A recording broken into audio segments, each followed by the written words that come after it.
Olá, bom, meu nome é Juliano, né? Para quem não me conhece, eu sou professor da Faculdade de Direito aqui do Unifem e recebi um convite aqui para falar um pouco sobre esse quadro, esse cenário atual aí do Brasil.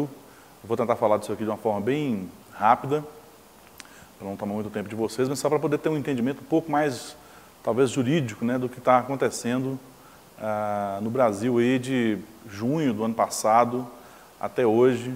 E também, agora, mais próximo da Copa, as coisas também começam a ficar mais intensas e aí vamos ver o que vai acontecer. Bom, na realidade, na semana passada, eu li uma matéria que saiu numa coluna, eu não vou falar o nome do colunista, mas uma coluna muito importante no Brasil, e o nome da matéria era exatamente que o Brasil está com ódio de si mesmo.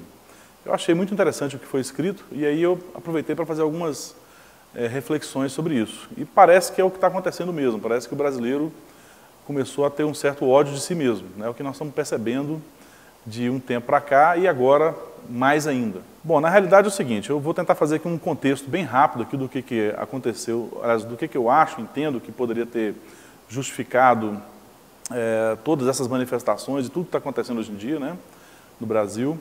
E aí, se a gente fizer um recorte aqui do ano passado para cá, eu acho que muitas pessoas vão se lembrar que em junho de 2013, né, que foi quando exatamente as manifestações começaram no Brasil, existia um cenário muito interessante naquele momento, que era as pessoas começaram a perceber que essa questão da Copa foi uma grande, vamos dizer assim, uma grande furada, né? E por causa disso, outras coisas começaram a acontecer no Brasil. Então, naquela época também a gente estava vivendo já o julgamento de um dos grandes problemas no Brasil, no julgamento do Mensalão. Estava começando a ser julgado as pessoas que estavam envolvidas no Mensalão. As pessoas também estavam começando a ter um certo descrédito no governo do PT.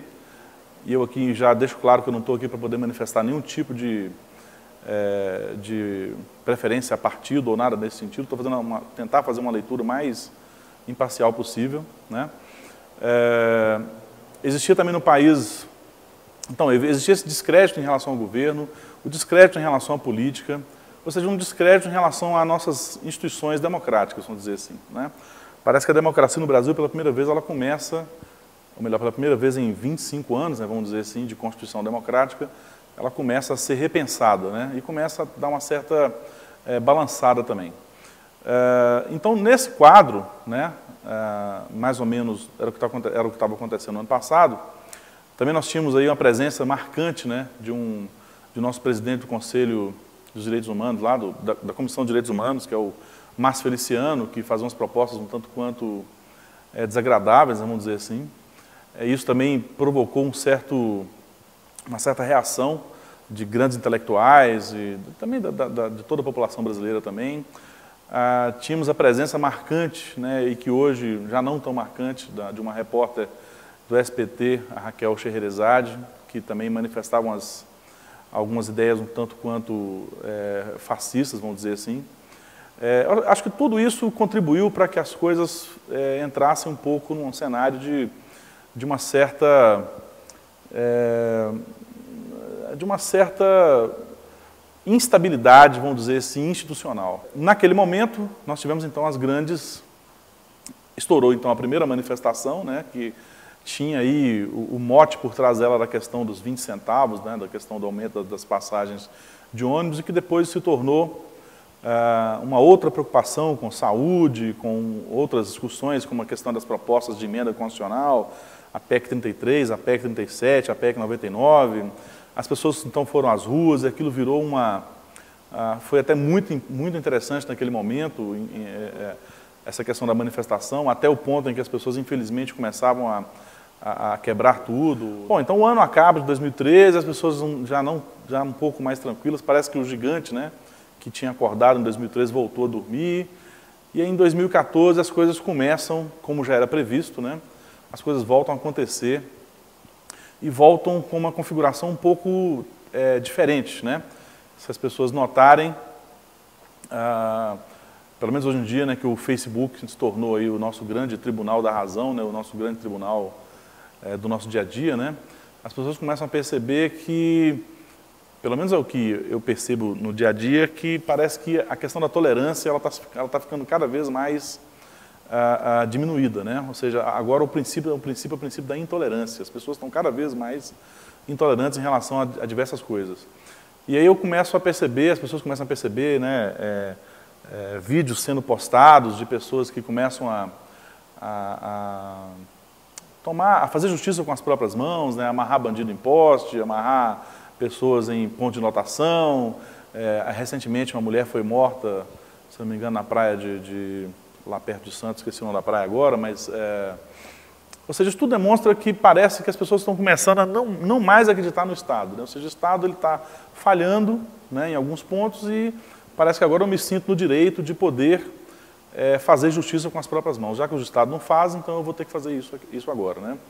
E é um pouco o que eu percebo, e aí foi exatamente o que eu li no artigo que foi dessa coluna do Estadão de São Paulo, que há um certo enfraquecimento, né, das instituições democráticas no Brasil.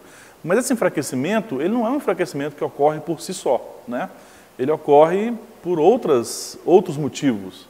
Ou seja, por que a democracia no Brasil ela começa a parecer que ela está perdendo força, né? Eu não acho que a democracia está perdendo força. Eu acho que o que está acontecendo é que o Estado, de certo modo, aí, né, o Poder Judiciário, Legislativo, Executivo, parece que eles começam a colonizar diversas instâncias democráticas, né? É o juiz que decide de qualquer modo qualquer coisa, ou seja, é o juiz que acha que é o detentor de qualquer saber possível no mundo, né? É o Poder Legislativo que também meio que não está ali para defender interesses do povo, né, brasileiro, mas para defender interesses próprios, e assim por diante. É o Executivo também que tenta fazer algumas coisas, mas às vezes não consegue por incompetências e problemas de ministros e um monte de coisa, ou seja, a questão, o próprio quadro do mensalão, ou seja, tanta coisa que está confluindo para que essas coisas não funcionem, né? Então as pessoas começam a não mais acreditar na democracia, né? E é o que a gente está percebendo com essas recentes manifestações, não só públicas, né? Que pessoas que fecham estradas, né, para poder, no direito de achar que elas podem simplesmente acabar com a liberdade de ir e vir das pessoas, as pessoas chegarem ao seu destino, ou seja, pessoas começam a utilizar a justiça privada, né, para poder resolver problemas. Então a coisa está um pouco meio confusa, o que demonstra esse quadro de uma instabilidade democrática. Mas eu acredito que essa instabilidade ela vem exatamente porque está havendo uma colonização dessas instâncias democráticas, né? Ou seja, a ideia de um acesso à justiça, que ele existe na nossa Constituição, parece que existe só no papel, né? As pessoas não têm o verdadeiro acesso à justiça. Eu não acessar a justiça para poder obter uma resposta de um juiz, que é a resposta que está na cabeça dele, isso para mim não é justiça, né? Isso é outra coisa. Então acho que as pessoas começam a perceber isso agora, né? E elas falam assim, olha, já que não adianta utilizar o Estado, isso não vai chegar a lugar nenhum, eu agora me sinto no direito de colocar um monte de pneu na estrada, eu me sinto no direito de amarrar um bandido no poste, eu me sinto no direito de matar uma pessoa com a mera suspeita de que aquela pessoa representa um risco para a sociedade e assim por diante. Ou seja, eu ainda acho que muita coisa está por vir aí até essa Copa, né? Então, ou seja, isso tudo para mim representa realmente um problema de que parece que nossas instituições democráticas elas estão entrando em falência, mas essa falência não é uma falência, vamos dizer assim, que é provocada pela própria democracia, né? Isso é uma forma realmente das pessoas entenderem que elas podem dominar essas instâncias democráticas e acontecer o que está acontecendo.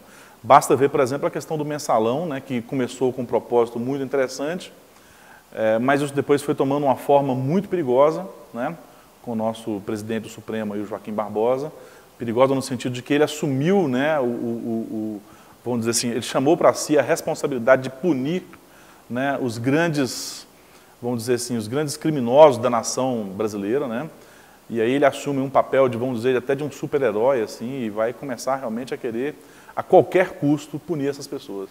E aí ultrapassa limites constitucionais, os mais sérios limites constitucionais conquistados, historicamente conquistados, para que essas pessoas sejam punidas de qualquer forma. Recentemente, basta observar que ele está realmente, assim, numa vigília constante e pessoal né, vamos dizer assim, em relação a essas pessoas que foram, ou que têm que cumprir, inclusive, suas penas, né, como o Zé Disseu, o Zé Genuíno e assim por diante. Ou seja, não é... O que está demonstrando é que realmente aquilo que era para ser democrático não está sendo democrático, né? Ou seja, o próprio Supremo, que seria o guardião da Constituição, né, como está escrito na própria Constituição, ele não está realmente exercendo a sua função de um guardião efetivo dos direitos fundamentais, de um Estado democrático de direito. Não é isso que está acontecendo, pelo menos não é isso que eu estou percebendo.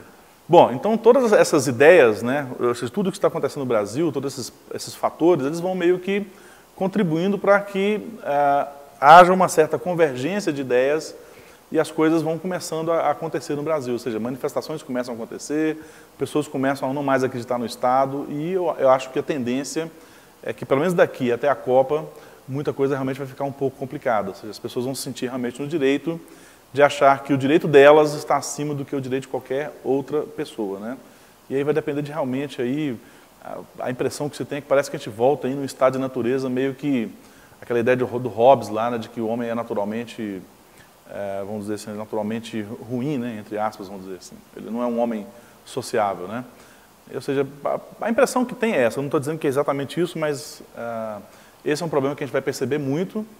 A gente que mora aqui na região, inclusive, aqui, né, entre Sete Lagoas e Belo Horizonte, está vivendo isso dia a dia, ou seja, a propagação de um certo terror, né, ou seja, eu não sei se eu vou conseguir sair de casa e chegar no local de trabalho, eu não sei se eu vou conseguir chegar na minha escola e assim por diante. Bom, eu acho que esse é um dos grandes problemas que a gente está vivendo, não sei ainda qual leitura que eu faria disso, né? Eu só acho que, para encerrar, nenhum direito de liberdade de manifestação é maior do que outro direito de liberdade, seja o direito de liberdade religiosa, seja o direito de liberdade de ir e vir, seja direito à saúde, ou seja, não há direito maior do que outro direito. Isso acho que tem que ficar muito claro. Eu sei que isso é uma coisa muito complexa de entender, mas tem que ficar muito claro. Bom, é isso.